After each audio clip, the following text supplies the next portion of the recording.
마태복음 5장 13절부터 16절까지를 봉독합니다. 너희는 세상의 소금이다. 소금이 짠맛을 잃으면 무엇으로 그 짠맛을 되찾게 하겠느냐? 짠맛을 잃은 소금은 아무데도 쓸 데가 없으므로 바깥에 내버려서 사람들이 짓밟을 뿐이다. 너희는 세상의 빛이다. 산 위에 세운 마을은 숨길 수 없다. 또 사람이 등불을 켜서 말 아래에다 내려놓지 아니하고 등경 위에다 놓아둔다. 그래야 등불이 집안에 있는 모든 사람에게 환히 비친다. 이와 같이 너희 빛을 사람 앞에 비추어서 그들이 너희의 착한 행실을 보고 하늘에 계신 너희 아버지께 영광을 돌리게 하여라. 아멘. 이것은 하나님의 말씀입니다. 산상수훈을 함께 읽고 있습니다. 지난 주일까지 3주에 걸쳐서 팔복선언을 살펴보았고요. 오늘은 그에 이어지는 5장 13절부터 16절을 통해서 이 세상의 소금이자 빛인 우리의 존재와 사명에 대해 가르쳐 주시는 예수님의 말씀을 함께 듣고자 합니다. 산상수훈 전체를 문장의 사용에 유의해서 읽어보면요. 5장 앞부분에는 헬라어의 직설법이 사용되고 이어지는 내용의 대부분은 명령법으로 되어 있는 것을 볼 수 있습니다. 무슨 말인지 본문을 함께 읽으며 확인해 봅시다. 산상수훈 맨 앞에 나오는 팔복선언은 모두 어떤 사람은 복이 있다는 형식의 직설법 문장입니다.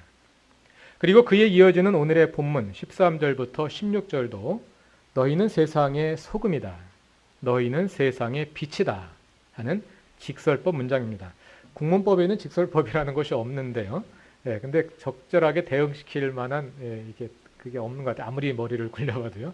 그래서 그냥 헬라어니까 헬라어의 직설법, 그 문법용을 그냥 사용하겠습니다. 서양 언어에 있는 거죠. 그런데 이제 이것이 17절과 20절을 지나 21절부터는 명령법으로 바뀝니다. 그렇게 해서 산상수훈의 대부분은 예수님의 윤리적인 가르침을 담은 명령문으로 채워져 있습니다. 한번 쭉 읽으며 확인해 보시기 바랍니다. 21절 이하는 계속해서 명령문으로 이어져 있습니다. 이러한 직설법과 명령법의 연속 구조는 신약 성경에서 종종 발견됩니다. 가장 대표적인 것이 바울서신입니다. 바울서신의 많은 책들이 전반부는 직설법으로 후반부는 명령법으로 기술되어 있고 전후반부가 긴밀하게 연결되어 있습니다. 이렇게 바울서신처럼 책 전체가 전반부는 직설법, 후반부는 명령법 이렇게 두 부분으로 나뉘는 경우가 있는가 하면 히브리서 같은 경우에는 직설법, 명령법, 직설법, 명령법, 직설법, 명령법 이렇게 계속해서 교차해서 나오는 구조로 되어 있습니다. 성경에서 이렇게 직설법과 명령법이 구조적으로 사용되는 경우에 여기에는 어떤 의도가 담겨 있다고 할 수 있습니다. 이러한 구조에서 직설법으로 쓰인 내용은 대개 복음의 선포입니다.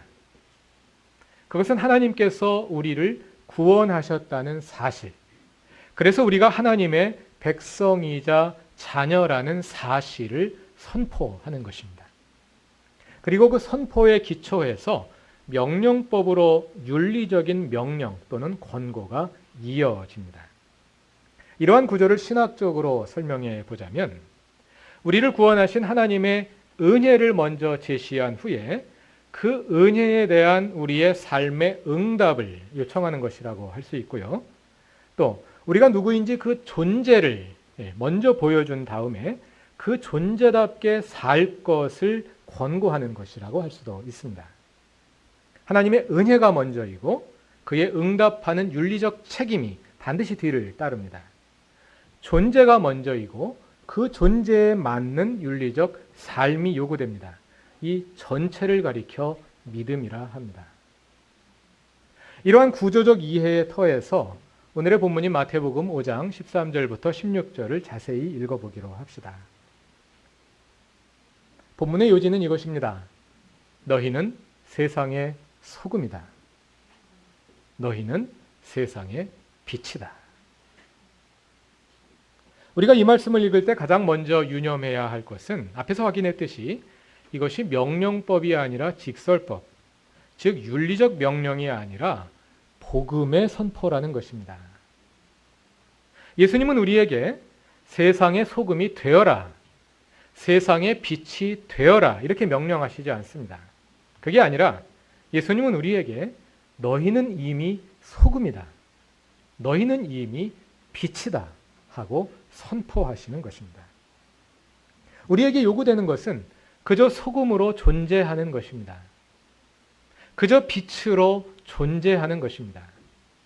따라서 본문의 핵심은 우리에게 없는 무엇을 억지로 끄집어내어서 우리가 할 수 없는 우리 힘에 붙이는 어떤 일을 하라는 것이 아니라 우리의 본질을 잃지 말고 우리 자신으로 존재하라는 것입니다.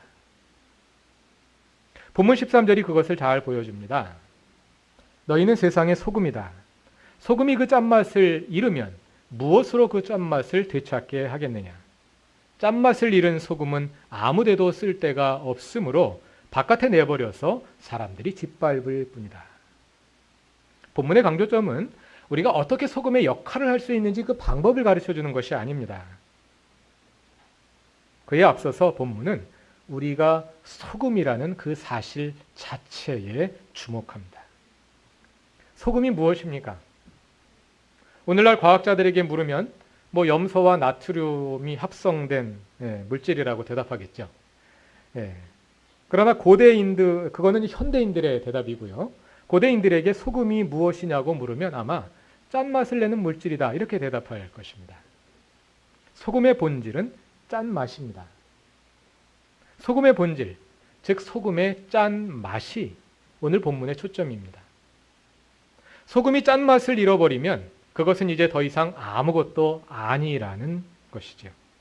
그럼 이제 그것은 아무짝에도 쓸데없는 물질이므로 그저 바깥에 내버려져서 길바닥의 모래와 별 다름없는 취급을 받게 될 것이라는 말입니다. 그러므로 소금의 짠맛을 계속 유지하라. 너의 본질을 간직하라.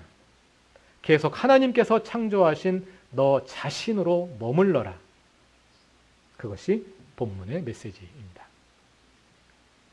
이어서 14절 이하에서 예수님은 우리가 세상의 빛이라고 말씀하십니다. 이 비유는 좀 세분해서 읽을 필요가 있습니다. 다 같이 15절을 보시면요. 비유에 사람과 등불이 나오지요. 사람이 등불을 켜서 말 아래 두지 않고 등경 위에 둔다는 것입니다. 여기서 우리는 사람일까요? 등불일까요? 물론 우리는 사람인데요. 이 비유 속에서 우리는 등불을 켜서 사용하는 사람이 아니라 등불로 비유됩니다. 그럼 비유 속에 나오는 사람은 누구일까요?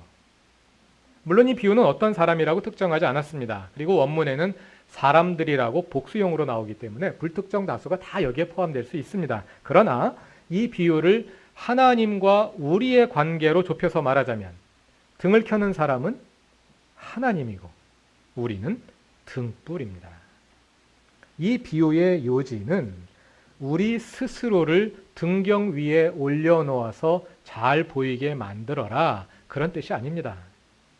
그건 등불이 할 일이 아닙니다. 등불이 스스로 움직일 수 없지 않습니까? 그 등불을 움직이시는 분은 하나님이시지요. 그러니까 본문이 말하는 것은 사람이 등불을 켜서 책상 밑에 숨겨두지 않고 잘 보이도록 높은 곳에 두는 것처럼 하나님께서 이미 우리를 잘 보이는 높은 곳에 놓아 두셨다는 것입니다. 그래서 산 위에 세운 마을이 숨길 수 없는 것처럼 우리가 아무리 숨으려 해도 우리 자신을 숨길 수 없고 우리의 삶이 세상 사람들의 눈에 훤히 드러나게 된다는 것입니다.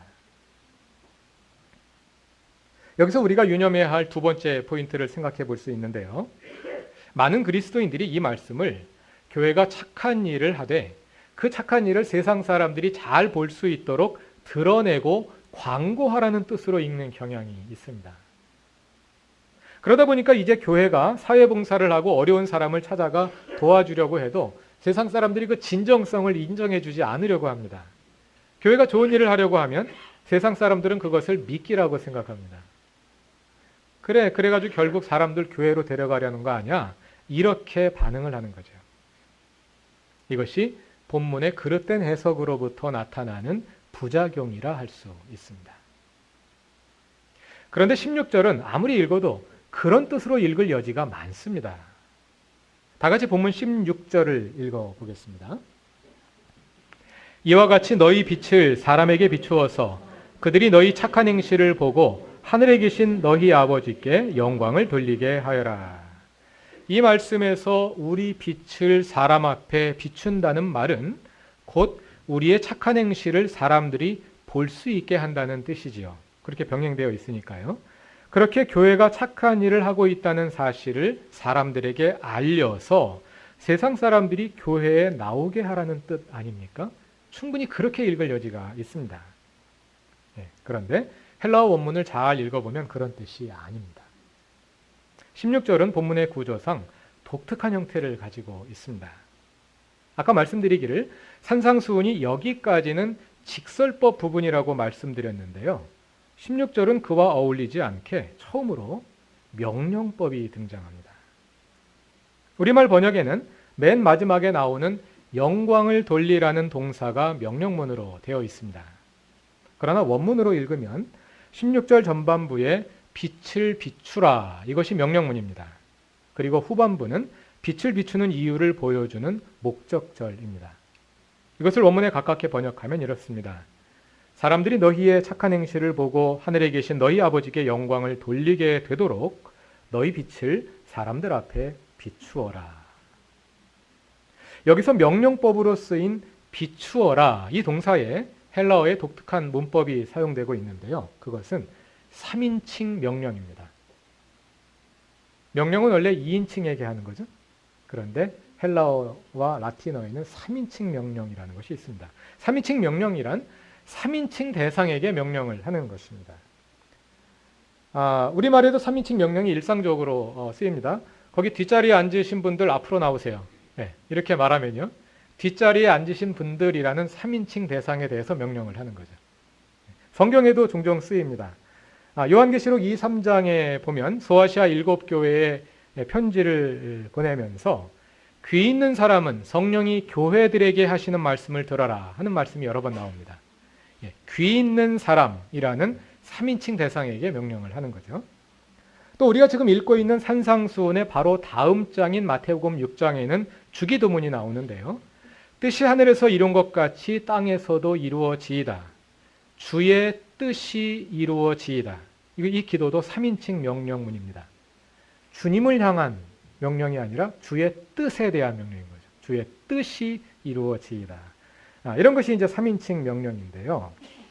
영어에는 3인칭 명령이라는 것이 없습니다. 영어, 독일어, 불어, 현대 외국 서양어에는 3인칭 명령이 없기 때문에 이 말씀을 번역할 방법이 없습니다. 그래서 어떻게 번역하느냐 하면 이것을 let이나 have를 더해서 사역형으로 번역을 합니다.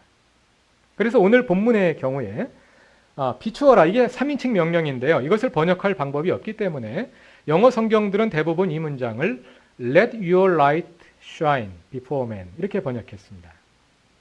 그리고 우리말 성경은 그 영어식 번역을 그대로 우리말로 옮겨서 너희 빛을 사람들 앞에 비추어라 이렇게 번역을 했습니다. 아마 지금 타지어로 번역하는 분들이 굉장히 혼란스러울 거예요. 어떻게 번역합니까? 이제 영어 타지어 막 나오는데 타지어에 3인칭 명령이 있나요? 있습니까? 알아서 잘 하시리라고 생각합니다. 자, Let your light shine. Let it shine. 오늘 찬양대가 부른 찬양의 영어 제목이 Let it shine이죠. 그런데 이것은 원문이 말하고자 하는 것이 아닙니다. Let your light shine. 너희 빛을 사람들 앞에 비추어라 하면 누구에게 명령하는 것입니까? 너희에게 명령하는 거죠. 너희가 빛을 비추라 이런 뜻이죠. 그러면 이것은 너희에게 빛을 비추는 의무를 지워주는 명령이 됩니다. 그런데 3인칭 명령이란 2인칭이 아니라 3인칭 대상에게 명령을 하는 겁니다. 말하자면 이 명령은 너희에게 하는 것이 아니라 너희 빛에게 명령을 하는 것입니다. 너희 빛에게 명령을 하면 어떻게 되겠습니까? 너희 빛이여 빛나거라.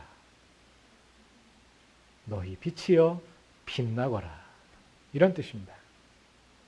이것은 우리가 어떤 윤리적 노력을 통해 어떤 이상에 도달할 것을 요구하는 말이 아닙니다.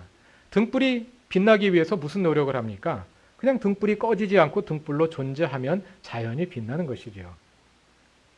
대한민국의 김연아가 위대한 기록을 남기고 소치 올림픽을 마지막으로 은퇴했습니다. 김연아를 칭찬하며 어떤 사람이 이렇게 말할 수 있겠지요. 김연아의 찬란한 기록이여 영원히 빛나거라. 이것은 김연아에게 하는 명령이 아닙니다. 김연아의 기록에게 명령을 하는 것입니다. 그러니까 김연아는 아무 걱정 안 해도 됩니다. 김연아의 찬란한 기록이여 영원히 빛나거라. 이것은 문법상으로는 명령문이지만 내용상으로는 기원이나 축복에 가까운 것이라 할 수 있습니다. 마찬가지입니다. 너희 빛이여 빛나거라. 이 말씀은 윤리적인 명령이라기보다는 우리를 향한 하나님의 축복에 가까운 것입니다. 이것이 산상수훈의 복음입니다. 그러나 반복하여 강조합니다만 복음은 결코 윤리와 단절되어 있지 않습니다. 복음 안에 윤리가 내포되어 있습니다. 산상수훈은 예수님이 주신 새로운 윤리적 가르침입니다. 그리고 산상수훈 앞부분의 직설법 문장들은 그 복음의 선포는 그 윤리의 토대를 제공하는 것입니다. 따라서 직설법으로 되어 있는 복음의 선포에 윤리적 함의가 들어있는 것은 너무 당연한 것이라고 할 수 있겠죠. 중요한 것은 그 윤리가 율법에 의해 강제되는 윤리가 아니라 강요되는 윤리가 아니라 복음으로부터 자연히 도출되는 윤리라는 것입니다. 우리가 그리스도인답게 살도록 노력하여 업적을 쌓아가는 것이 아니라 구원받은 우리의 존재로부터 그리스도인다운 삶이 자연스럽게 솟아나오는 복음의 윤리, 그것이 산상수훈의 윤리, 은혜의 윤리입니다. 그러한 윤리는 하나님 자녀된 우리의 존재의 자연스러운 표출입니다.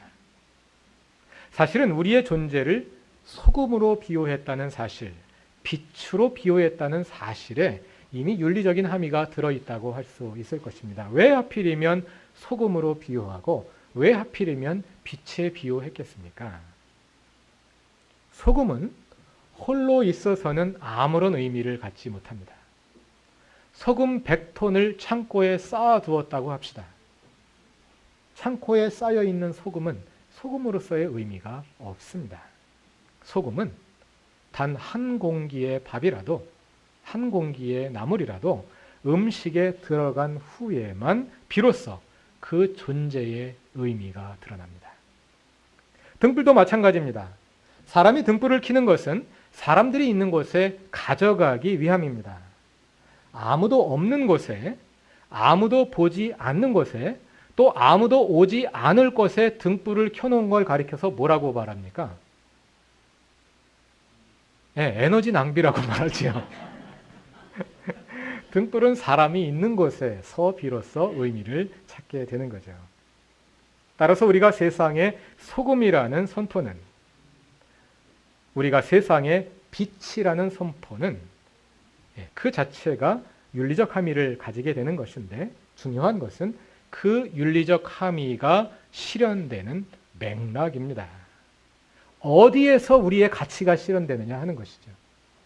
무엇의 소금, 무엇의 빛입니까? 세상의 소금, 세상의 빛이지요. 소금은 소금이기 위해서 반드시 세상에 있어야 합니다. 빛은 비치기 위해서 반드시 세상에 있어야 합니다. 우리는 그리스도인이기 위해서 반드시 이 세상 속에 존재해야 하는 것입니다. 그럼 우리가 세상에서 소금과 빛으로서의 역할을 어떻게 감당할 수 있을까요? 전에 다른 설교에서 이미 말씀드린 적이 있습니다만 복습 삼아서, 그리고 오늘 설교의 결론 삼아서 기억을 되살려 보겠습니다. 그리스도인들은 이 세상에서 소금과 같은 기능을 합니다. 세상이 음식이라면 우리는 소금입니다. 여러분, 음식에 소금을 넣으면 무슨 맛이 납니까? 네, 국에 소금을 넣었는데 국이 짭니다. 그러면 소금을 잘 넣은 겁니까? 잘못 넣은 겁니까? 잘못 넣은 거죠. 국에 소금을 넣으면 무슨 맛이 나야 합니까? 네, 무슨 맛? 국맛이 나야죠. 네. 나물에 소금을 넣으면 나물 맛이 나야죠. 고기에 소금을 넣으면 고기 맛이 나야죠. 그것이 소금의 역할입니다. 그리스도인들은 이 세상의 소금이므로 우리가 이 세상에 들어갔을 때 그곳에서 참 세상 맛이 나야 합니다. 그것이 우리가 소금으로 존재하는 것입니다.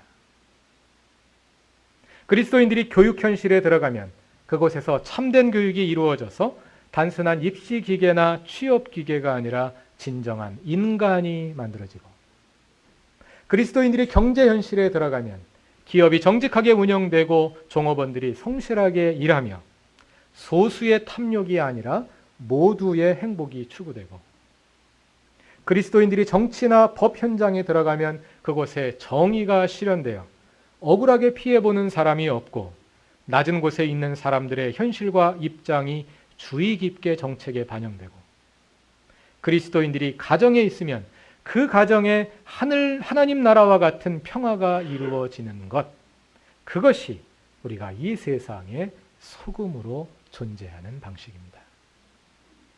그렇다기 겨우 여러분, 우리는 이 세상의 소금입니다. 우리는 이 세상의 빛입니다. 구루터기 교회의 빛이여, 이 세상 사람들 앞에서 참되게 빛나거라. 다 같이 기도드리겠습니다. 우리를 세상의 소금과 빛으로 삼으신 주님, 감사합니다. 주님이 주신 빛을 간직하고 이 세상에서 하나님의 자녀답게 살기 원합니다. 주님의 주신 소금의 본질을 간직하여 이 세상에 맛을 내는 참 그리스도인들이 되기 원합니다. 늘 우리 자신을 돌아보아 그리스도인다움을 잘 간직하며 성숙시키게 하시고, 우리가 나아가는 모든 곳에서 그리스도인됨을 삶으로 실현하게 하옵소서. 참 그리스도인이 되며 참 그리스도인답게 살게 하옵소서. 예수님의 이름으로 기도드립니다. 아멘.